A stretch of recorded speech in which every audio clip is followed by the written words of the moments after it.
স্নান টান করে ডাইরেক্ট লাঞ্চ করতে বসে পড়েছিলাম। লাঞ্চে আজ ছিল ডিমের একটুখানি কারি, ঢেঁড়স ভাজা আর একটুখানি আম কেটে নিয়েছিলাম আর ভাত। সিম্পল একদম খাবার বানিয়ে এই ডগিটার সাথে একটু খেলা করার পর ডাইরেক্ট চলে গেছিলাম রেডি হয়ে স্টুডিও, যেখানেতে কাস্টমার চলে এসেছে। কাস্টমারের এখানেতে ট্যাটু অলমোস্ট কমপ্লিট। এটা ছিল ট্যাটুটার ফাইনাল লুক, বাটারফ্লাই ট্যাটু চেয়েছিল, সেটাকেই আমরা একটুখানি ডিফারেন্ট ওয়েতে বানানোর চেষ্টা করেছি। তারপরে যে কাস্টমার এসেছিল তিনি বানিয়েছিলেন একটা ডাবল ইনফিনিটি।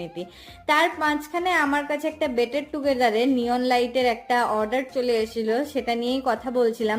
তো কথা বলতে বলতে বানানো হয়ে গেছে। এটা ছিল ফাইনাল লুক। কেমন লাগছে জানিও, আর কারোর যদি দরকার থাকে তো কমেন্ট করে জানিও। আজকের দিনটা এইভাবেই শেষ করেছিলাম। যেই বাড়ি যাওয়ার পথে দেখি তো পোলের মোড়ের মাথা থেকে এত ভিড়, কি বলবো, সবাই দৌড়াদৌড়ি করছে। তো 4টে অবধি কারেন্ট আসেনি, সেই জন্য আমরা পরোটা চানা বানিয়ে 4টের সময় খেয়েছি।